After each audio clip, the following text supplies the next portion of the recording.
Welcome back to Jumpstart Your Joy and the 10th anniversary episode of the show. I'm your host, Paula Jenkins, and I'm so excited to be back with you.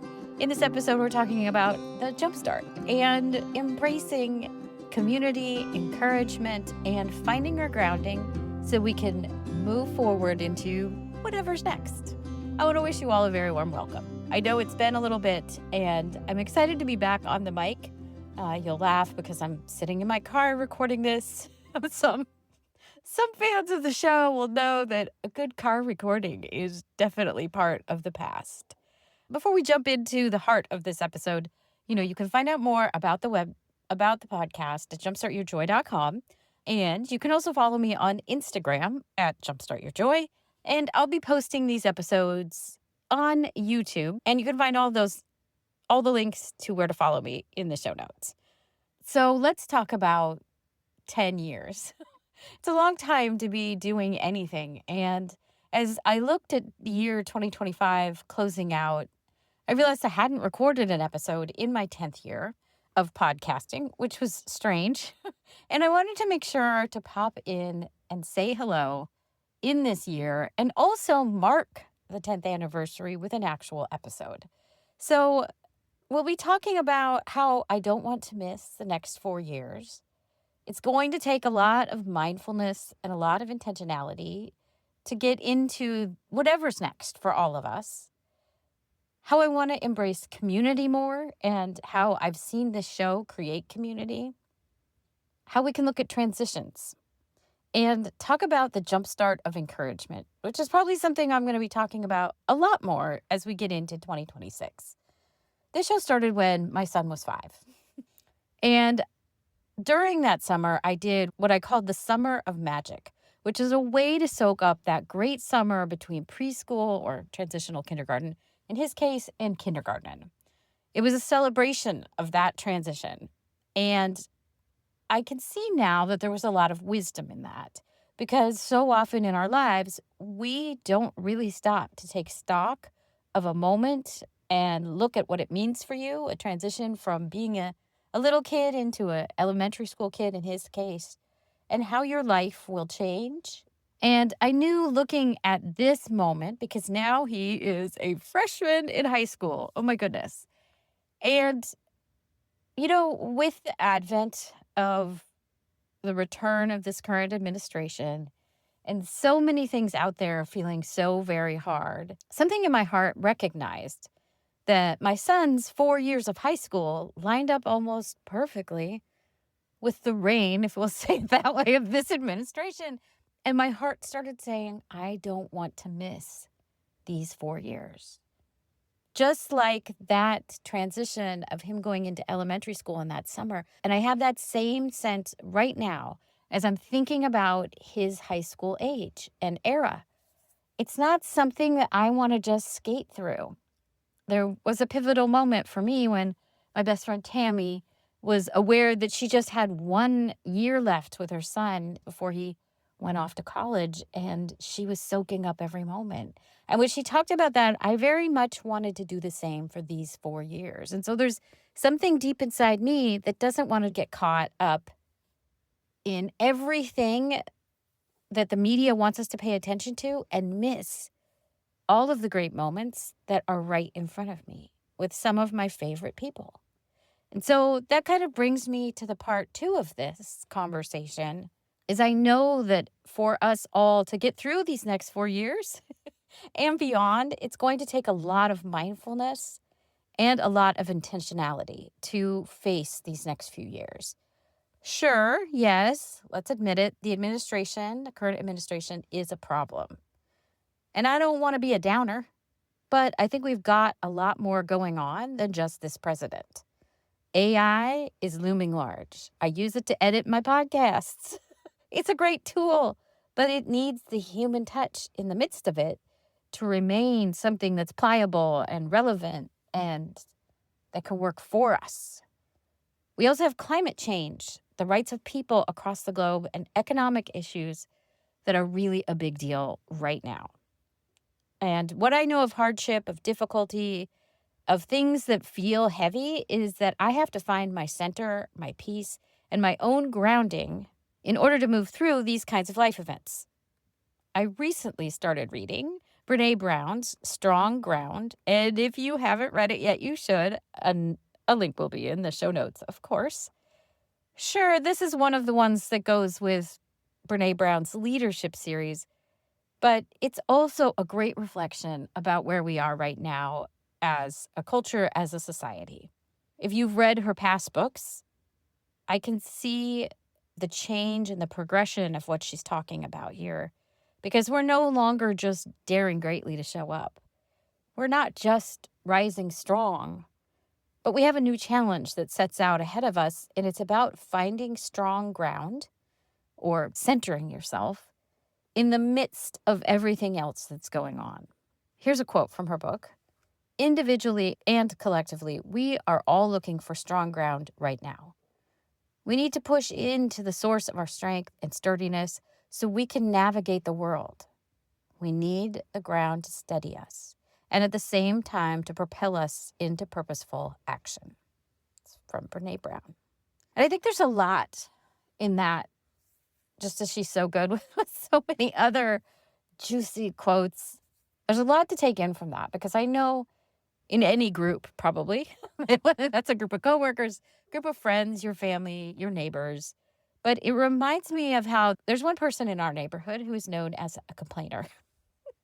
And sure, it's so easy to get caught up in the overwhelm of life and to want to have small things to talk about.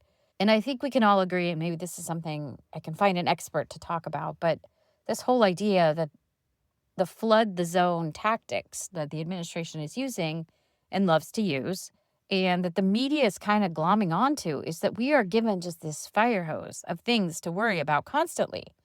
And it's not just Trump media, it's all media. So we're at the mercy of this attention economy right now.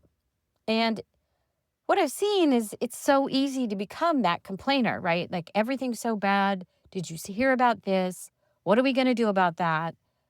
But the thing that I've come to admire and to look for in those of us among us are the ones that take the information and the overwhelm and decide to do something about it. And I think that's what Brene Brown is talking about here. It's not just so much to notice that it's difficult, but to decide to take that purposeful action and what are we going to do about it. It's not just noticing that the dog down the street was chasing us the other day and wanting to complain, but it's going to talk to the neighbor. It's going to have the conversation. If that doesn't work, to call the city and say, what can we do about this? Because complaining alone gets nothing done. And I don't want to be that way. I want to be in the midst of how do we make the change and how do we continue a conversation and create movement. And that leads me to the third part of this, which is community. Part of what's happened, I think, in this sense of overwhelm and the flood the zone tactics, etc., is that so many people have gone quiet. Some of my favorite creators, I've noticed that, my podcast feed is not as full anymore. And some of these really inspiring stories that seem to be, let's face it, a little bit easier to tap into and tell have gone a little bit more quiet. And I think it's because we are so tired. And maybe it's also because there's the fear of being canceled or just, it's hard. There's so many things that need our attention. And this is a time more than ever before where we actually do need each other. We need real voices and real stories and real connection. Because community is the way that we're going to make it through this political situation. And it's the way that we're going to make it through the climate situation. And it's the way that we're going to make it through AI and whatever that situation looks like. And it's the way that we're going to find our footing and our strength. I was so delighted just last weekend to get to go with a couple of my friends from college. Somebody sent the text of, hey, did you know there's Golden Girls Live? And why haven't we gone to see it? Because there's 4 of us, and let's admit it, we all kind of have a golden girl that we have associated ourselves with. I'm Sophia. Estelle Getty was 4'10". So am I. And I just think the whole energy of Ma is hilarious. So that's my connection. But the fact that one of my friends said, "Why haven't we gone to this?" And then most of us said, "Hey, I'm free this weekend. Do you want to go?" And then we went. And it was so amazing to be in a theater where all of these people were so delighted to be witnessing Golden Girls live. The cast was absolutely amazing. It was men in drag. So the man playing Dorothy had her intonation down, her movements down. My goodness, it's such a delight to see people in their element and to get to sing Christmas carols where each of the ads would be. So much fun. So comforting in a way that I had just missed. And it was in the middle of a citywide blackout. It was the strangest experience. But it really showed me that this kind of community where we're connected and we're coming together over things that matter or that delight us, like it really is important. And I think the pandemic and so many other things have made us forget it or step away from those kinds of things. So that leads me to the transition. For all of us, in the last year, I've been settling in, listening, taking notice, and just letting myself be, which is such a powerful tool. On the family and work front, as I mentioned, my child is in high school and he has joined the marching band. If you know, you know. These practices are Tuesday, Thursday nights till 9 and all day Saturday. And I just don't remember there being anything quite like that when I was in high school. But seeing him thrive in that environment is amazing. So I'm grateful for it. There's nothing like having a community of people who are working towards something and that love what they do. And it's really inspiring. I've been on their media team as well, which has been fun. So many pictures. Oh, so many pictures have been taken. But with that, my husband and I, we drive a lot. Back and forth to school, back and forth to pick him up. He's a commuter because we transferred, long story. But there's been a lot of time in the car. On the work front, my client has rebuilt her studio, which is so exciting. And so we've gotten back to recording new episodes in person with actual people. I've learned to edit video friends. There's been so much change and a real blossoming of so many things. And I've been spending more time with my mom, which has also been so nice. Let's be truthful. This all takes time. And it also takes time to adjust to those things. And it also takes noting that there's a transition in process. None of us just become someone new or automatically become the next version of ourselves. 10 years after this show started, I see myself as a different person in so many ways. And the world is different.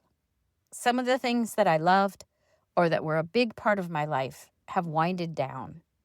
Some I've intentionally left or at least put on pause because I don't think that once you really love something, it really ever ends for you. My involvement with some things that I love has changed. Some things have returned because I realize how much they mean to me and how much I miss them. It's taken a lot of quiet reflection, though, to know how these things fit in my life and to honor what I want to keep and what I want to let go of. Because there were so many moving parts that it was important to me that I start to choose which things remained and which things I just said, I don't have time for this right now. In past episodes, which I will try and locate for you, I know that I've encouraged you all to try the stop, start, continue exercise, which is great. You pick some things you want to stop, what you want to start, and what you want to continue. And to create a 10 in 3, which was my way of working through 10 things that I wanted to do in the next 3 years. This might be something that we dust off, pull back out as we get into 2026, because I think it's that piece of mindfulness and intentionality that's really important, especially in this midst of transition. I think we all feel it coming out of this now 6 years past a pandemic and this administration. I think we all just need to refocus, which leads me to an interesting idea when I started to think about this show, what it is, what it will be, what I'm doing with it. And I retook Elsie Escobar's E-League. Elsie was part of She Podcasts, worked at Libsyn. She's a real powerhouse in the podcasting space. And I think one of her most amazing gifts is to help people find their voice and dig deep and figure out what story it is that they are meant to tell with their life, with their work, with their creations. And one of the things she asked me, which I've really taken some time to sit with, is what if the show or what if my work right now is more about the jumpstart than what it has been about, which is finding the joy. But what if jumpstart is the focus that we all need right now? She pointed out to me that returning to a show, maybe what I'm longing for is the jumpstart in Jumpstart Your Joy. And I think that that's what we all need right now. A jumpstart to our joy, to ourselves, to our values, back to our center, to our own decision to transition to things if we're ready. And a jumpstart to put yourself back out there if you're one of those creators that I've noticed has gone a little bit quiet. Because here's the heart of what I was really wrestling with is the world needs us. Our future selves need us. I can't imagine sitting in my car 10 years from now and not having this show come along for the ride, metaphorically. To cycle back to where I started with some of this meander is I also don't want to miss these years. I don't want to miss these 4 years. I don't want to miss the next 10 years. I don't want to just wander. I want to know that I'm on a path, kind of like the labyrinth, which I'll talk more about as well, but that I'm on this path. There is a path. It's already laid out ahead of me. And I get to mindfully decide about how I participate with the journey. So I don't want to miss these 4 years. I don't want to miss these 10 years. And I don't want you to miss these years either. Sure, it's totally weird right now. And I think we all feel it. I also have 2 beautiful examples of how this jumpstart looks for this new era, if you will. The first one's a little bit sad, and if you've been following the news, you might have been hearing or seeing posts about Adam the Woo. His full given name is David Adam Williams, and he was a vlogger that covered travel, Disney, and his daily life. He was based in Celebration, Florida. He passed away last week, and I never met him. He did inspire me to do one of my episodes with, I believe his name is Scott, and he has a video game 1980s themed Airbnb, which I will link to. That was a really fun conversation. But I find that Adam was somebody that I started following during the pandemic because he was covering Walt Disney World. I really loved the Disney coverage because our Disneyland was so close at the time. And over time, Adam does daily vlogs. And the outpouring of love, of reflection, and other vloggers in this Disney kind of community, reflecting on what he meant to them, has been just so beautiful. Like, I think the thing that stands out for me the most is he probably never knew how many lives he touched. And I think my take is that he was just so interested in documenting his world. Looking back on what he's done, he did a lot of road tripping work and stuff. And he really reminds me of John Steinbeck in Travels with Charlie, which was Steinbeck documenting a very long road trip with his dog in his camper and really taking note of the America that he saw at the time. And I think you don't really notice what that kind of documentation and that lived experience means to yourself or to others until after a time has passed. But in the case of Adam the Woo, so many people were so inspired by his work and felt a part of his community, etc., that we see that playing out in real time right now. He may not have known in his lifetime that he impacted so many people, but by putting out a daily vlog and sharing his world and his life, other people felt seen and heard, and in many cases, less alone, knowing his video would be there for them each morning. And this is the jumpstart in action. He embodied that jumpstart energy. I'm seeing it in hindsight, of course. But if you go back and you watch any of his vlogs, especially the last one, which was really sweet, you'll see how he was just simply, unapologetically himself. He also kind of embodies that thing of, if you're feeling overwhelmed or unsure that there is absolutely a path for each of us as we create for others and for ourselves, that path does exist. And you won't know the impact of that creation until you embrace the creator's path. The other example I have is Taylor Swift, and specifically the insights we have into her world in the End of an Era documentary miniseries that's on Disney Plus. Very much worth the watch, even if you're not a big fan. Here's the wrap up as I see it. Taylor is very intentional about everything that she created for the Eras tour. And she really hones in the purpose that each thing has. I think this is part of her magic as a creator. She's also unapologetically herself and leads her whole team of dancers, musicians, of drivers, of just everyone in a way that is supportive and unflinching. She does her absolute level best to keep the outside noise away from the team, away from the tour, and really focus on the purpose of the tour. She knows when to stop and center herself when they got some bad news and some difficult situations. And she balances difficult situations on the days that she's going to perform. She mindfully pauses, gets her head right, and knows I'm about to perform for 3 hours for people. While in the same time and same day, she's speaking to family members of people who lost children at a Taylor Swift dance class.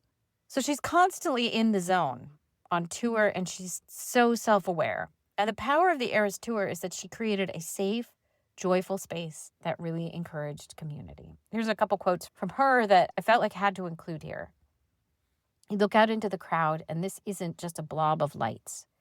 These are millions of stories and all these counter narratives all colliding in one place where we feel safe to be demonstrative about a whole spectrum of emotion. That stuff is really powerful. She also says in the documentary, there's so many hundreds of moments of individual eye contact throughout the course of the show. I see the mass quantities of joy that everyone's feeling. I also love that she dives into, she's so aware that she's creating this joyful production where there is mass quantities of joy, but she knows that it's nuanced. And she says this, what's interesting is that there's some joy in the show, but there's a lot of emotions in this that aren't just like, put on your smiley face and come to the Eras tour. It's so much more.